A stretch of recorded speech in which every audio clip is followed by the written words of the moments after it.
Alors aujourd'hui, ce sera sans Néné Aïcha, mais avec Néné Aïcha, parce qu'elle nous suit de l'autre côté. Mais vous la retrouverez demain à partir de 22h autour de l'émission Noumelan avec ses chroniqueurs. Alors j'ai le plaisir de recevoir sur le plateau de l'essentiel, c'est pour parler encore une fois de l'augmentation du prix de l'électricité. Et j'ai le plaisir de recevoir monsieur Mactar Sarr, qui est le secrétaire général du syndicat national des travailleurs de l'électricité. C'est bien cela? C'est bien cela. Ça va, vous allez bien? Oui, merci. Bonjour, M. Mbo. Je vous salue. Je salue les Sénégalaises et les Sénégalais qui nous suivent respectueusement. Je salue aussi le camarade Dianté, avec qui j'ai l'honneur de partager ce plateau. Alors, vous l'avez compris, à ma gauche, c'est Mamoudou Lamine Dianté. Il est syndicaliste, mais également membre de la plateforme Nyon Lanko Nyon Bagne. Autrement dit, la plateforme qui s'oppose face justement à l'augmentation du prix de l'électricité. C'est bien cela? Oui, c'est bien ça. Merci Abdoulaye. Je salue également avec beaucoup de déférence mon co-débatteur et non moins camarade syndicaliste secrétaire général. Et je salue également vos téléspectatrices et vos téléspectateurs et du tout mon plaisir d'être avec vous sur ce plateau. Alors, c'est largement partagé. Alors, avec votre permission, mesdames et messieurs, je vais commencer par le syndicaliste en chef. Je vais vous parler de M. Sarr, qui dirige un syndicat, en tout cas autour de la Sénélec, des travailleurs de la Sénélec. Alors, M. Sarr, aujourd'hui, il est dit et soutenu que nous allons vers une hausse du prix de l'électricité, mais nous avons également entendu les autorités étatiques dire qu'il ne s'agit pas d'une hausse. Est-ce que vous pouvez réellement éclairer la lanterne des Sénégalais? Oui, je peux. Pour ce que j'en sais, je voudrais vous dire que, en réalité, pour ce qui concerne les tarifs de l'électricité, il existe une commission dénommée Commission de régulation du secteur de l'énergie, de l'électricité plutôt, qui est l'interface entre Sénélec, l'État du Sénégal et les consommateurs. Pour rappel, cette commission a été mise en place de par la loi 98-29 du 14 avril 1998. Donc, cette commission régule Sénélec sur une période de 3 ans, n'est-ce pas? C'est cette commission qui lui assigne un revenu maximum autorisé que Sénélec ne doit pas dépasser. Mais durant les 3 ans, annuellement, la commission fait une révision tous les trimestres et pour voir si Sénélec a un surplus ou un manque à gagner, suivant les conditions économiques, parce que il y a une formule qui fixe le revenu de Sénélec, n'est-ce pas? Donc, dans cette formule intervient les conditions économiques. Les conditions économiques, c'est le prix du baril, du pétrole, c'est la hausse ou la baisse du dollar, c'est aussi l'inflation.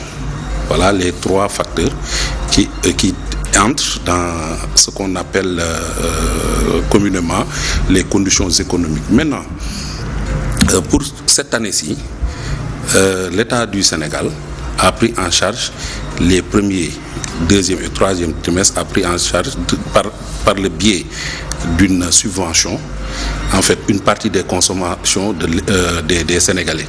Mais pour le dernier trimestre, qui va d'octobre à décembre, l'État du Sénégal n'a pas pris en charge l'intégralité, parce que Sénélec, compte tenu des conditions économiques défavorables, devait prétendre à une hausse de 26%. L'État du Sénégal a pris en charge 20% et a répercuté les 6% aux consommateurs. Pour le dernier trimestre, donc, Sénélec attendait d'avoir 12 milliards. L'État du Sénégal a pris en charge les 10 milliards. Les 2 milliards restants ont été répercutés aux consommateurs, mais tout en protégeant les ménages à faible revenu. Qui sont ces ménages à faible revenu, justement? Parce que c'est d'une importance capitale également. Ces ménages à faible revenu, ce sont les ménages qui sont sur la première tranche. Parce que Sénélec, la facturation de Sénélec se fait suivant des tranches. Une première, une deuxième et une troisième. Pour la première tranche, c'est c'est de 0 à 150 kW. Pour la deuxième, c'est de 151 kW à 250 kW. Et le reste est constitué de la troisième tranche. Donc, les 54% de Sénégalais non impactés, donc à faible revenu, représentant 611 000 familles, sont sur la première tranche et ils payent moins de 25 000. Donc ces Sénégalais ne sont pas impactés par la hausse. Par contre, les Sénégalais à revenus moyens, intermédiaires, etc., et ceux qui peuvent véritablement payer, ceux qui ont des revenus, et les industriels supportent des hausses entre 6 et 10%. Voilà ce qui se passe, mais sous l'angle de Sénélec, il ne s'agit pas d'une hausse qui lui permet de gagner de l'argent. C'est que Sénélec, puisque sur une période tarifaire de 3 ans est astreinte à un revenu maximum autorisé, actuellement on est sur la période 2017-2019, n'est-ce pas? Nous sommes sur la dernière période. Bon, il y a une nouvelle période qui doit entrer ouverte de 2020 à 2023. Donc, sur cette dernière période-là, donc Sénélec doit équilibrer, en tout cas, le revenu qui lui était assigné depuis le départ en 2017, parce qu'en 2017, quand on faisait cette opération-là, le baril du pétrole était de 30 à 32 dollars. Aujourd'hui, on est à 57 dollars aux dernières nouvelles.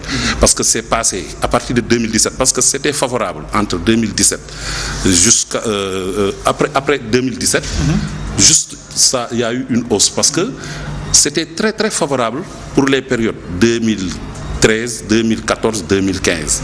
Parce que pour ces périodes-là, l'État du Sénégal n'avait pas versé de subventions. Il n'y avait plus de subventions jusqu'à 2015, n'est-ce pas? Après 2016, on a commencé à verser une petite subvention. Une petite quoi? Parce que effectivement la subvention avait même disparu jusqu'à 2016, je veux dire. C'est ce qui justifiait le fait qu'en 2017, l'État avait décidé de baisser de 10% les factures. Donc jusqu'à 2016, il n'y avait plus de subventions. D'accord. On va revenir. Alors, Mamadou Lamine Dianté, vous avez entendu, j'allais dire, écouter pour entendre le développement fait par Mactar Sarr. Aujourd'hui, à l'entendre parler, on aurait dit qu'il parle de rééquilibrage tarifaire et non de hausse. Oui, mais vous savez, on peut utiliser les formules qu'on veut, mais le plus important, ce sont les faits. Quel que soit le nom qu'on peut donner à cette affaire, le résultat, c'est que les Sénégalais ont compris que désormais, il va falloir payer beaucoup plus cher pour avoir de l'électricité. Et ça, si on ne peut pas l'appeler une hausse sur les tarifs de l'électricité, bon, je ne sais pas comment il faut l'appeler. Maintenant, on peut faire tout un discours pour tenter d'habiller et faire accepter ça par les Sénégalais, mais il faut dire ici que la pilule est très amère pour être avalée par les Sénégalais. Alors, maintenant, pour revenir un peu au développement très technique que le commun des Sénégalais ne comprendrait pas. C'est vrai, il peut parler d'un comité de régulation du secteur de l'électricité et puis voilà, tous les obligations auxquelles la Sénélec est astreinte. Mais toujours est-il que nous avons entendu le directeur général de la Sénélec lui-même, qui est une voix très autorisée de la Sénélec, dire qu'il y a un gap de 12 milliards 191 millions au niveau de la Sénélec qu'il va falloir résorber et que cela doit se faire par une augmentation sur les tarifs de l'électricité. C'est ce qu'il a dit. Alors, nous avons également entendu à la tribune de l'Assemblée nationale le ministre du Pétrole dire qu'il y a des institutions ou des structures qui ne payent pas l'électricité. Il a cité les universités, il a cité les mairies, etc. En fait, ce sont ces arguments-là que les Sénégalais comprennent pour dire que pourquoi des gens qui sont habilités à payer le courant et qui perçoivent l'argent du contribuable sénégalais ne payent pas et qu'on veuille demander au contribuable qui a déjà fait suffisamment d'efforts dans le développement de ce pays-là de continuer encore à contribuer pour régler le problème de la Sénélec.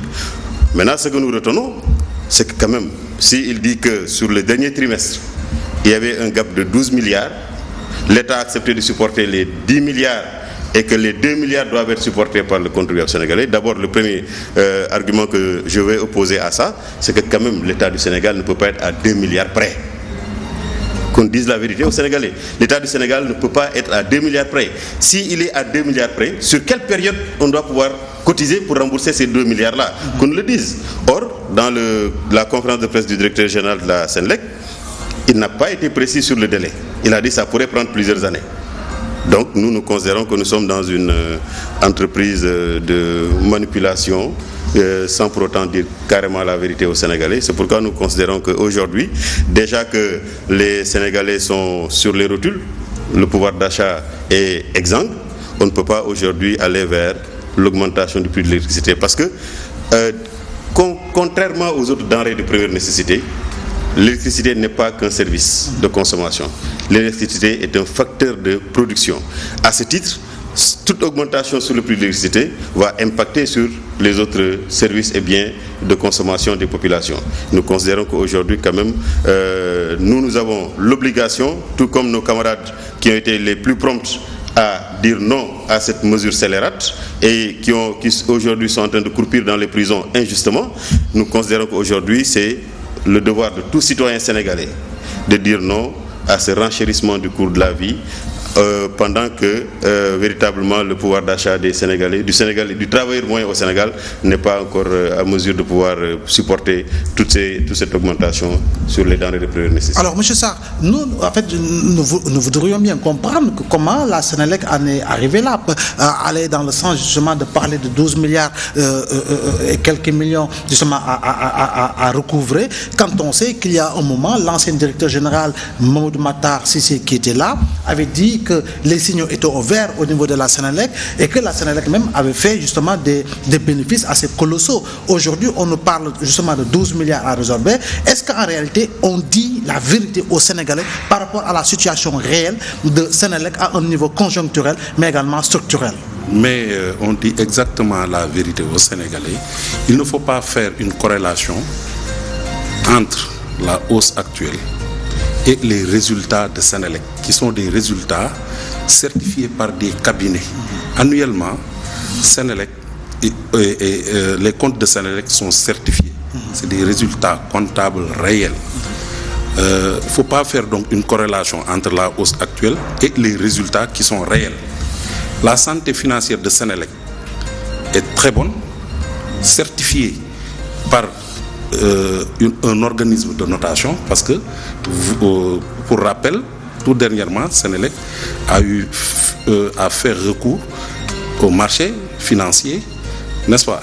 Donc, et pour ça, la première exigence, c'est d'avoir une bonne notation. Donc, la bonne santé de Sénélec n'est pas à discuter. La bonne santé financière de Sénélec n'est pas à discuter. Il ne faut pas non plus faire une corrélation entre cette hausse et les avancées significatives que l'ancien directeur général, Mamadou Matar Cissé, a fait faire à Sénélec. Parce qu'aujourd'hui, Sénélec, effectivement, la production est suffisante. Le courant ne coupe plus. Et vous voyez que la surproduction est même vendue à côté, en Gambie par exemple. N'est-ce pas? Comme je vous ai expliqué, parce que l'amalgame qui est entretenu par les camarades qui parlent, l'amalgame vient du fait que le gap dont on parle, ce n'est pas Sénélec qui constate, c'est la commission de régulation investie par la loi 98-29 du 14 avril 1998 qui a institué la commission de régulation du secteur de l'énergie. Donc Sénélec est régulé et cette commission est l'interface. En réalité, c'est cette commission qui étudie et qui dit que Sénélec a un surplus, par exemple quand les conditions économiques sont très favorables, ou bien Sénélec a un léger déficit, ou etc. C'est la commission. C'est pas Sénélec. Sénélec est régulé. Dans cette affaire-là, la commission elle est indépendante. Maintenant, on demande à Sénélec, face à cette situation, quelles sont vos prétentions?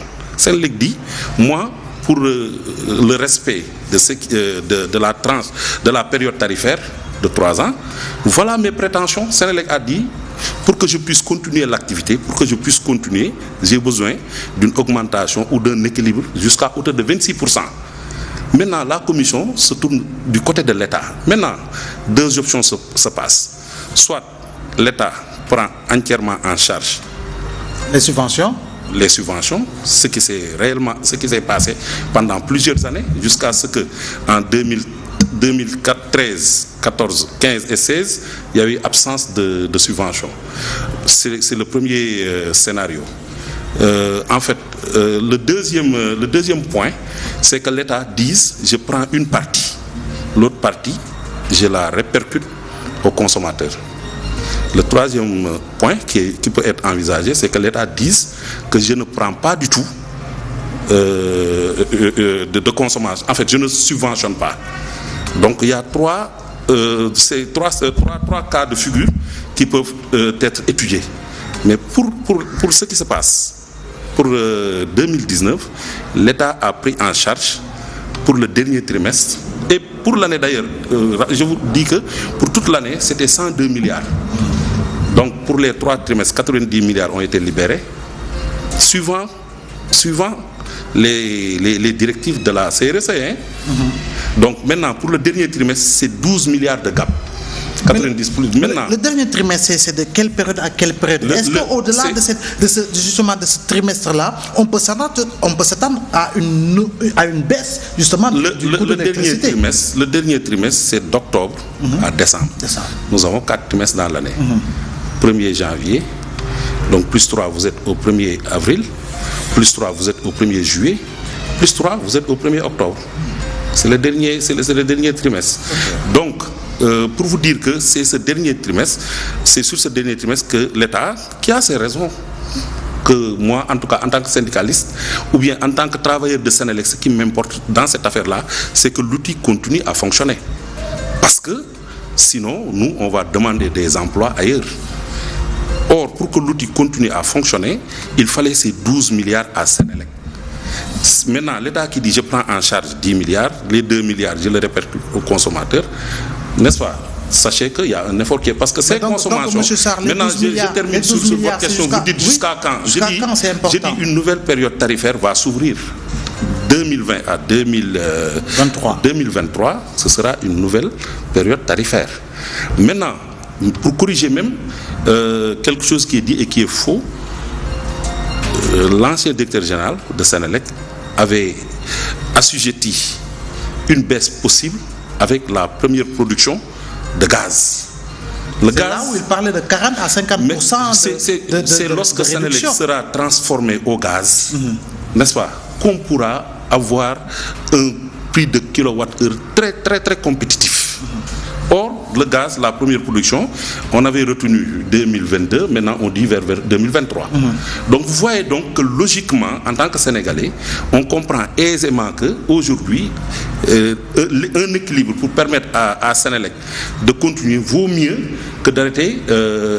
Et je précise aussi que, parlant de la commission de régulation, les associations consuméristes participent quand il faut calculer la formule de revenu. Le revenu de Senelec, quand il faut l'établir, il y a même des Sénégalais lambda peuvent participer à ça. Mais c'est une commission indépendante de Senelec, n'est-ce pas, qui est instituée par la loi, par les députés votés à l'Assemblée nationale en 1998, qui fait ce travail-là. Donc, dans cette affaire-là, Senelec n'a fait que donner ses prétentions. Maintenant, il y a un amalgame. Les gens vraiment versent dans voilà. Vous parlez de la plateforme Nyolank. Plateforme Nyolank, parfois des Sénégalais lambda qui ne comprennent pas à ces Sénégalais ou qui subissent carrément, je suis d'accord. Moi, je dis de l'électricité, parce qu'ils sont nombreux, M. Sarr, à dire qu'en réalité les factures sont passées mais c'est légitime ou du simple au triple. Je suis d'accord, c'est légitime. Ça dit que chacun connaît le niveau en fait auquel il peut vraiment faire ses dépenses. Je veux dire simplement que à ces Sénégalais qui ne comprennent pas, moi mon rôle c'est de leur faire comprendre que c'est pas Senelec qui, de façon unilatérale, a fait faire cette augmentation. D'accord. Alors à ce niveau, M. Dianté, on parle justement, M. Sarr dit, de même que les autorités de la Senelec et autres qui disent qu'en réalité la Senelec a besoin de 12 milliards. Maintenant, on nous parle justement d'une nouvelle période de 2020 à 2023, donc ce qui veut dire qu'on peut rester 3 ans pour vivre justement cette hausse ou en tout cas cet équilibrage tarifaire. Mais peu importe, aujourd'hui, si la Sénélec telle qu'elle est en tout cas montrée aux Sénégalais par rapport justement à un système financier qui est ouvert, est-ce qu'on peut penser pour croire qu'en réalité ce projet de privatisation puisse entrer en vigueur, parce que nous avons également entendu des syndicalistes de Sutelec dire qu'en réalité le conseil d'administration a déjà donné son aval. Merci. Je crois d'abord que nous, il faut qu'on précise une chose. Notre combat n'est pas dirigé contre les travailleurs de la Sénélec. Nous n'avons pas de problème avec les travailleurs de la Sénélec qui sont des citoyens sénégalais comme nous, dans un pays où aujourd'hui les autorités eux-mêmes reconnaissent avoir failli sur la politique de l'emploi. Et on voit tout ce qui se passe tous les jours en mer avec des jeunes qui continuent à être candidats à l'immigration clandestine. Ça veut dire que la situation est extrêmement difficile au Sénégal. Une autre preuve qui montre cela, c'est que lors de notre manifestation du 13 décembre, on avait, et je crois que tout le monde l'a dit, une présence remarquée des personnes du 3e âge qui n'ont pas pu bénéficier de la relève, parce que ce sont elles plutôt qui continuent encore à prendre en charge les ménages et qui doivent faire face aux factures qui sont déjà très salées et qu'on envisage de rendre de corser davantage. Nous connaissons les revenus dérisoires avec les pensions de retraite qui ne signifient absolument rien au Sénégal. Et ce sont ces gens qui ont des pensions de retraite qui continuent encore à faire face à ces factures-là. Maintenant, vous savez, il y a un monsieur qui disait aux Sénégalais, d'ailleurs il y en a qui s'en étaient fait un peu du mauvais sang en disant qu'il ne faut pas qu'on insulte leur intelligence. Mais il a également dit que le temps est le meilleur détecteur de mensonges. Nous y sommes. Parce qu'en réalité, la période 2020 jusqu'à 2023, c'est ce que, quand même, le nouveau directeur général de la Sénélec semblait indiquer comme délai aux Sénégalais par rapport à la hausse sur le prix de l'électricité. Et ça bat en brèche l'argumentaire qui voudrait que, sur le dernier trimestre, il faut 12 milliards et que c'est l'État qui a refusé. Parce que ce que l'État manipule aujourd'hui comme argent, mon Dieu, c'est l'argent des Sénégalais, c'est l'argent que tous les Sénégalais cotisent, qui constitue aujourd'hui le budget de l'État. Comment l'État peut avoir cet argent des Sénégalais, dire maintenant que je ne vais pas payer l'ensemble, je vais prendre une partie de ce que vous m'avez donné pour que je puisse gérer, et le reste c'est à vous encore de supporter davantage. C'est ça que les Sénégalais, en tout cas c'est ça que M. Sarr a expliqué aux Sénégalais, et c'est ça que les Sénégalais ne peuvent pas entendre. D'autant qu'on n'est pas fixé sur le délai que cela va prendre. Aujourd'hui, cela veut dire que si on suit l'argumentaire de M. Sarr, c'est que les Sénégalais vont continuer à payer davantage, plus cher l'électricité jusqu'à l'horizon 2023. C'est insupportable. Nous sommes dans un pays où les travailleurs n'ont pas d'augmentation de salaire, parce que même ce qui se dit dans le privé là, attendons à la fin du mois de janvier voir ce que ça va constituer comme augmentation. Ça n'a rien, c'est sans commune mesure avec ce à quoi ils vont devoir faire face pour faire bouillir la marmite à la maison, payer l'électricité, payer l'eau, etc. etc. Et si par extraordinaire un repreneur... Oui, c'est ce que j'ai dit. Bon, le président avait dit lors d'une rencontre avec ses cadres, je crois, où il disait que, attention, en 2020, le bateau risque de tanguer. Les Sénégalais sont avertis pour cela. Parce que quand nous avons rencontré les camarades du Sutelec, qui étaient en secrétariat exécutif national, qui ont bien accueilli notre démarche, qui adhèrent à la cause, qui disent à haute et intelligible voix qu'ils ne sont pas d'accord avec l'augmentation du prix de l'électricité. Mais ils le disent en connaissance de cause. Peut-être que s'il y avait une concertation interne, des propositions allaient être faites sans pour autant qu'on puisse encore davantage solliciter les poches déjà trouées des Sénégalais. Alors, ils nous disent, en réalité, ça ce n'est qu'un début. Le combat qui attend les Sénégalais, c'est plus tard. Parce que nous avons entendu à travers la presse qu'il y a des réformes au niveau de la Sénélec et que le conseil d'administration a déjà validé la migration ou le basculement de Sénélec de société nationale en un holding, avec éventuellement des contrats d'affermage comme c'est le cas au niveau de la SDE. Donc on va vers une privatisation de l'électricité. Ça, pour notre petite intelligence, on ne comprend pas. Nous sommes dans un pays qui va bientôt produire du gaz et du pétrole. Et un secteur aussi stratégique, parce qu'au-delà justement de la préservation des emplois au niveau de la Sénélec, au-delà de la préservation de l'outil de travail que constitue la Sénélec, pour nous, la question de l'électricité est une question de souveraineté. Et cela doit être un combat commun à tous les Sénégalais. On ne peut pas aujourd'hui prendre l'eau qu'on donne aux populations, on donne ça à des étrangers pour leur dire que c'est à vous d'abreuvoir, si on peut l'exprimer comme ça, mes populations, mais à partir de ce moment-là, on les met en otage, on les prend en otage. Si en plus de ça, non content d'avoir pris en otage les populations sénégalaises avec l'eau, on va aujourd'hui envisager d'intégrer des fermiers également dans le secteur de l'électricité, il y a de quoi craindre pour ce pays-là. Et je pense que, comme je l'ai dit et je le réitère, en tout cas nous c'est ça notre compréhension, l'électricité est un facteur de production. Le coût de la vie est déjà suffisamment cher comme ça pour en rajouter davantage. Maintenant, ce que nous devons dire également, si cette bonne santé financière telle que décrite par M. Sarr et qui semble être un tableau très joli est vrai, mais il n'y a pas de raison qu'on refuse de faire un audit de la Senelec. C'est à partir de ce moment-là que les Sénégalais comprendraient. Mais au départ, le directeur général Pape Demba Bitèye avait justement parlé d'audit, mais là, il dit que ce n'est pas la peine. Ah, mais nous, pourquoi on refusait de faire l'audit?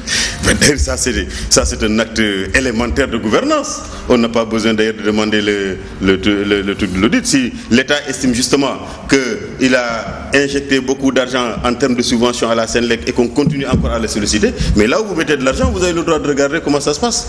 Alors, je rappelle que l'ancien régime qui était là, je vais parler du régime socialiste, avait bradé justement la Senelec au profit de Hydro-Québec avant sa renationalisation par Abdoulaye Wade. Et nous avons également connu des moments assez sombres dans la fourniture de l'électricité au Sénégal qui avait même mené aux émeutes de l'électricité le 27 juin 2011. Depuis lors, justement, le Sénégal a fait énormément d'efforts en termes d'investissement, mais c'est normalement à partir du plan TACAL, justement, que nous avons commencé à sentir, justement, une bonne distribution, justement, de l'électricité au Sénégal.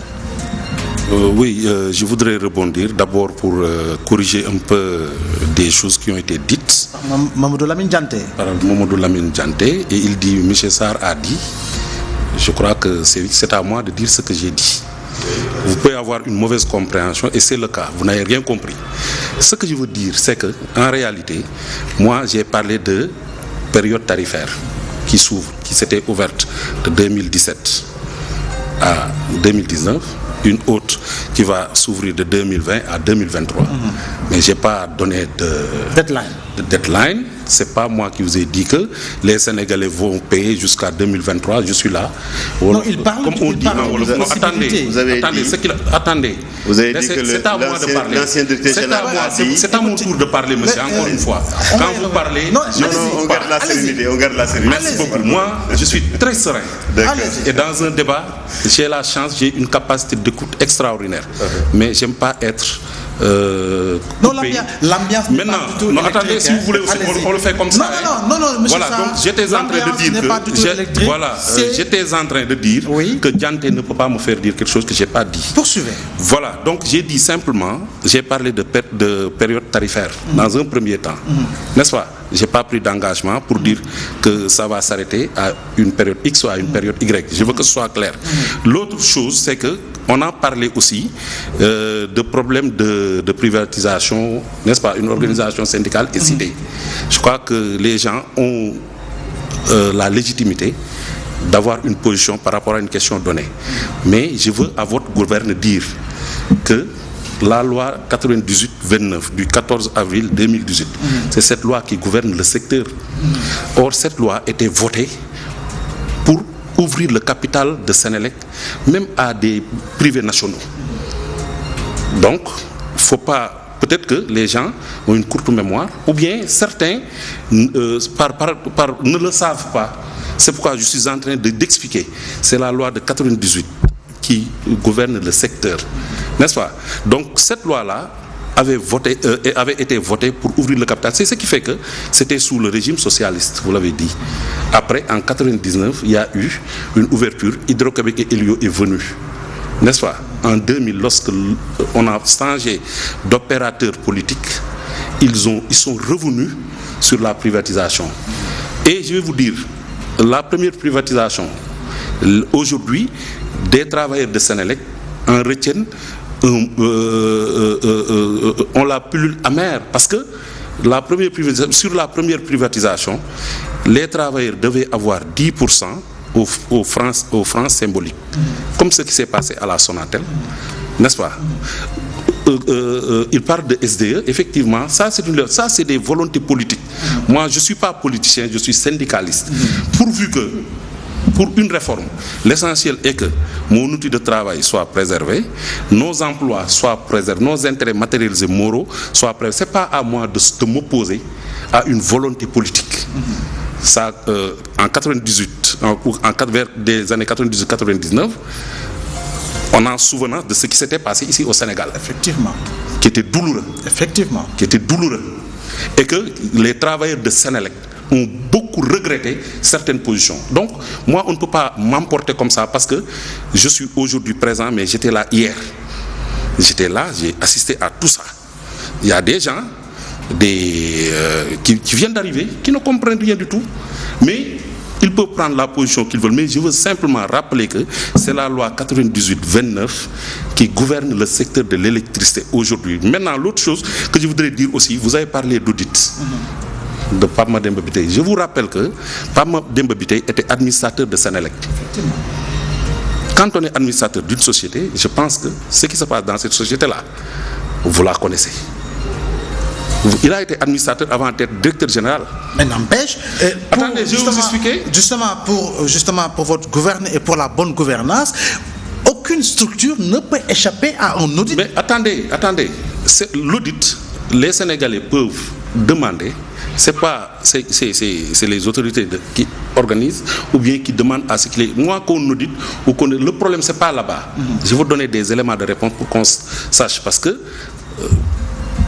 Tout comme vous, j'ai entendu lorsque le DG disait que j'ai pas besoin d'audit parce que j'étais là, je connais ce qui se passe, n'est-ce pas? Il l'a dit parce que simplement il était administrateur. Je le relève pour que les gens ne l'oublient pas. Maintenant, qu'on n'audite pas, je vous dis simplement que une société, c'est souvent des bilans financiers, n'est-ce pas? Une société, à chaque exercice clos, il y a des commissaires aux comptes qui viennent, mais le problème, c'est pas là-bas. Moi, des volontés politiques, que les Sénégalais demandent ça, c'est leur droit. Je dois simplement donner moi aussi ma vision, c'est pour vous rappeler que Pape Mademba Bitèye connaît exactement ce qui se passe dans le secteur, ce qui se passe dans le sous-secteur. Ça c'est très clair, M. Matar Sarr. Je rappelle que vous êtes secrétaire général du syndicat national des travailleurs de l'électricité, mais en réalité c'est le changement de paradigme justement du nouveau directeur général de Sénélec justement qui a suscité ces débats, parce que tout au départ, lors de la passation de service, il parlait d'audit, ce n'est qu'après qu'il a Non, attendez, il n'a jamais parlé d'audit parce qu'il l'a même démenti. Il l'a même démenti lorsqu'on procédait à la passation de service. Non, pas dans la passation de service. Je vais vous donner exactement un repère. Des colonies de vacances sont annuellement organisées par Sénélec. Lors du lancement de la colonie de vacances, des dernières colonies de vacances, on lui a demandé s'il avait demander à ce qu'il y ait des audits. Il l'a démenti, il a dit, moi j'ai jamais... Quand il le disait, j'étais là-bas. Il l'a démenti. Non, il l'a dit à la radio, tout dernièrement, pour dire, on lui a dit, vous aviez commandité des audits, il a dit, j'ai jamais. Et j'ai pas besoin d'audit. Donc ça aussi, pour la bonne gouvernance de ceux qui disent le contraire, il faut rétablir la vérité. Et vous avez parlé aussi du plan Takal. Le plan Takal n'est pas à l'ordre du jour, parce que le plan Takal appartenait à un opérateur politique. Parce que c'est à la suite de la privatisation, lorsqu'il y a eu les émeutes. Mais aujourd'hui, nous sommes dans une continuité de l'État. Mais je suis en train de vous préciser, continuité de l'État dans des responsabilités, parce que vous donnez des dates, vous donnez des personnes, vous donnez des noms, etc. Moi aussi, pour que les Sénégalais comprennent, je vous dis qu'aujourd'hui, à la Sénélec, ce qui est en cours, c'est le plan Yessal Sénélec 2016-2020. Okay. C'est pas le plan Takal qui a fait faire à Sénélec ces bons significatifs encore une fois. Okay. Ça aussi, pour que les Sénégalais ne l'ignorent pas, je me dois de relever et de corriger et de vous dire que c'est le plan Yessal 2016-2020. C'est ce plan stratégique qui est en cours au niveau de Sénélec et non pas le plan Takal. C'est très clair. Plan Takal, plan Yessal ou plan Fayal, c'est cela. Mais les Sénégalais ont besoin, encore une fois, d'une électricité de qualité. Mais il ne faut pas également oublier le monde rural parce que également il y a énormément de villages qui restent à être électrifiés. Mais justement, parlant de ça, aujourd'hui, 42% du monde rural n'a pas d'électricité. 42%. Ici, aujourd'hui, à Dakar, 93%. Il y a un taux d'électrification de 93%. Donc 7% de Dakarois n'ont pas encore d'électricité. Il y a des poches qui restent et 42% du milieu rural n'a pas de. Donc moi, en tant que syndicaliste, épris d'une bonne justice sociale, je peux comprendre aisément que l'État ayant demandé à Sénélec d'atteindre à l'horizon 2025 la généralisation de l'électricité, n'est-ce pas? Des investissements colossaux ont été faits dans cette direction. Vous voyez le réseau, comment l'outil de travail a été réfectionné, n'est-ce pas? Des percées sont en train, des lignes sont en train d'être tirées, le câble est en train d'être déroulé pour que le Sénégalais des fins fonds puisse avoir le courant. Maintenant, comme je vous ai dit, par rapport à cet objectif-là, un esprit de solidarité doit véritablement venir de tous citoyens. C'est ce qui fait qu'aujourd'hui même, les Sénégalais doivent penser à ceux qui n'ont pas le courant. Et pour qu'ils aient le courant, moi je vois qu'aujourd'hui, l'essentiel de l'argent dont Dante parlait, la subvention là, c'est l'argent du contribuable. C'est ce qui paye des impôts directs comme des impôts indirects. Okay. Mais eux, ils financent ceux qui n'ont pas de courant, financent ceux qui ont le courant. Est-ce que vous, avant de revenir à Dante avec sa permission, bien sûr, est-ce que vous participez justement à cet élan de solidarité parce qu'il se dit que les travailleurs de Sénélec ne payent pas également l'électricité? Mais justement, ça aussi, c'est dire quelque chose qui n'est pas exact. Ah, vous payez l'électricité, M. Sarr? Les agents de Sénélec payent de l'électricité comme tous les Sénégalais. Cependant, oui. En fait, un intéressement, peut-être pécunier, peut ne pas l'être, quoi. Effectivement, ça dépend. Ça dépend. Dans la motivation n'est pas que pécuniaire. Donc vous avez quelques privilèges. Mais tout comme vous, journalistes, vous avez des privilèges là où vous êtes. Quand vous passez des communiqués, je suis sûr que vous ne payez pas. Dante a des privilèges par rapport à ce qu'il fait.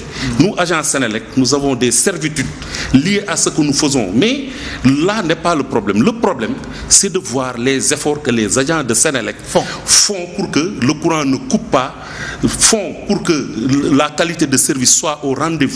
Je crois que c'est là-bas où les Sénégalais doivent nous attendre plutôt que sur des détails. C'est très clair. Non, c'était important, mesdames et messieurs, d'en parler parce que c'est une question justement que le public, en tout cas, partage et les débats justement sont dans différents cercles. Alors, monsieur Dante, vous l'avez entendu. Quoi qu'on puisse dire, la plateforme Nyolank demain vendredi compte manifester à la place de l'indépendance, non sans rappeler que c'est une manifestation pacifique telle que vous le dites. Alors, est-ce que vous ne risquez pas de vous faire gommer par Ousmane? Parlant de l'arrêté Ousmane Ngom. Oui, mais je dois d'abord dire que quand même les faits sont têtus. Vous savez, on a beau parler de plan Takal ou de plan Yessal, il est clair que les problèmes sérieux d'électricité, c'était en 2011, avant la mise en place du plan Takal. Nous, ce n'est pas l'opérateur politique ou le régime en place qui nous intéresse. Pour nous, c'est l'État du Sénégal. C'est les Sénégalais qui choisissent des dirigeants à un moment donné dans la marche du pays. Pour nous, on ne juge pas les résultats par rapport à l'opérateur politique qui est là. C'est pour emprunter les termes de M. Sarr. Ce qui est clair, c'est que les Sénégalais ont un droit élémentaire d'avoir un service de qualité, que ce soit au niveau de l'électricité, au niveau de la santé, au niveau de l'éducation. Ils ont le droit d'avoir des services de qualité de la part de l'État. Pour nous, c'est ça le problème. Alors, maintenant... Votre manifestation de demain? Oui, mais d'abord, il a dit que j'avais rien compris de ce qu'il a dit. Il il a magnifié sa capacité d'écoute, mais moi j'ai pas dit qu'il a dit que les Sénégalais vont continuer à payer jusqu'en 2023. Non, ça c'est très clair. Je crois bien. J'ai dit il a dit que c'est l'actuel ministre disait que c'est jusqu'à la production jusqu'aux premières productions de gaz quand Sénégal va migrer vers le gaz. Et il l'a situé maintenant vers 2023. J'ai dit, puisque l'actuel directeur général de la Sénélec n'a pas donné et resté évasif sur les délais, cela veut dire qu'on risque de payer jusqu'en 2023. Oui, ça c'est très clair. Voilà, donc c'est ce que je voulais dire. Maintenant, pour notre manifestation de demain, vous savez, nous faisons l'écho des populations. Les populations dans leur écrasante majorité. Et on ne peut pas insulter les Sénégalais en disant qu'il faut faire un effort de solidarité. C'est à l'État de faire un arbitrage. S'il y a possibilité de faire une couverture totale du territoire national en électricité, l'État n'a qu'à faire son arbitrage. Mais ne peut pas demander aux Sénégalais de cotiser pour les autres Sénégalais. Encore une fois, l'argument qui voudrait dire que oui, il y a une partie des Sénégalais qui bénéficient de la subvention de tout le monde, mais ça ne peut pas tenir. Il n'y a pas que l'électricité qui est subventionnée dans ce pays-là. Il y a d'autres qui bénéficient d'autres services que d'autres n'ont pas. Donc il ne faut pas qu'on nous mette dos à dos avec les Sénégalais. Et ça, les Sénégalais, c'est un discours qui ne peut pas passer. Parce que les Sénégalais, nous sommes tous des parents. Celui qui est à Dakar, qui bénéficie d'un bon service d'électrification, il a un parent qui est au village qui n'a pas d'électricité. Donc il faut arrêter ce discours-là. Maintenant, nous, les Sénégalais ont montré dans leur écrasante majorité qu'ils n'en peuvent plus avec ce renchérissement du coût de la vie. Et sur la question de l'électricité, les gens ont estimé qu'il faut dire non à cette mesure qui est scélérate. Nous faisons l'écho de ces populations-là. Il ne s'agit pas d'aller tenir des conférences de presse ou d'aller sur des plateaux comme celui-là pour dire que les Sénégalais ne sont pas d'accord. Non, il faut montrer au pouvoir en place que les Sénégalais ne sont pas d'accord. En quoi faisant? En essayant de matérialiser cela à travers une manifestation totalement pacifique. Quitte à aller à la place de l'indépendance, même si l'on sait qu'il y a toujours l'arrêté Ousmane Ngom qui est en vigueur. Oui, mais vous savez, l'arrêté Ousmane Ngom cible une catégorie de manifestation à la place de la République. Nous n'allons pas faire de marche. Ils prennent leur départ, ils nous laissent continuer notre sitting. Et à partir de ce moment-là, les deux manifestations vont se tenir. En tout cas, pour la nôtre, que moi je maîtrise le plus, ce sera une manifestation totalement pacifique. Et s'il plaît à Dieu, quand on va quitter là-bas, il n'y aura même pas un morceau de papier qui va traîner là-bas, parce que quand même nous considérons que ce pays-là, c'est le nôtre. Tout ce que nous voulons, encore une fois, c'est que la voix du peuple soit entendue par les dirigeants, s'il en a besoin. Et ce besoin-là, nous l'avons senti, et c'est pourquoi nous avons jugé nécessaire d'aller à la place de l'indépendance pour livrer le message du peuple. Et il serait bon quand même que des représentants du pouvoir viennent entendre pour voir est-ce qu'il y a de la manipulation ou il n'y a pas de la manipulation pour se faire une meilleure idée et revenir à la raison. Alors à ce niveau, M. Matar Sarr, est-ce que vous ne pensez pas que si par extraordinaire des centrales syndicales, en tout cas, rejoignaient la plateforme à Nyon Lanke, cela pourrait véritablement changer les choses en termes d'observation? Bon, les centrales syndicales, c'est des organisations. Synthèse, par exemple. C'est des organisations qui ont leur méthode, leur modus operandi dans chaque situation. Moi, je n'ai pas entendu un mot d'ordre venant de la CNTS. La CNTS ne s'est pas encore prononcée officiellement de par en fait, les canaux auxquels, en fait, qui me permettent d'avoir l'information, n'est-ce pas, pour donner un mot d'ordre. Mais un citoyen peut participer à ce qu'il veut. Maintenant, les centrales syndicales, c'est constitué de Sénégalais, de citoyens, n'est-ce pas? C'est constitué de citoyens, mais je n'ai pas encore entendu, en tout cas la CNTS, donner un mot d'ordre par rapport à ça. Ce que je veux dire simplement, c'est que ce qui probablement fausse tout dans la vie, c'est qu'on est convaincu qu'on dit la vérité parce qu'on dit ce qu'on pense. Sacha Ditry. C'est très clair. C'est très clair. Alors, Mandou Lamine Dianté, le dernier mot? Oui, le dernier mot, c'est remercier les Sénégalais et remercier les centrales. Parce que nous avons rencontré la CNTS effectivement hier. Évidemment, je connais bien le mode de fonctionnement des structures de ce genre-là. Vous êtes syndicaliste vous-même? Oui, oui. J'ai été responsable syndical. J'ai dirigé mon syndicat pendant 6 ans. J'ai dirigé le grand cadre des syndicats de l'enseignement. Donc je sais un peu, que ce soit au niveau d'un syndicat de branche ou au niveau donc d'une confédération de syndicats du même secteur, je sais un peu comment ça marche. J'ai assisté à beaucoup d'activités de l'UNSAS, je comprends également comment ça marche.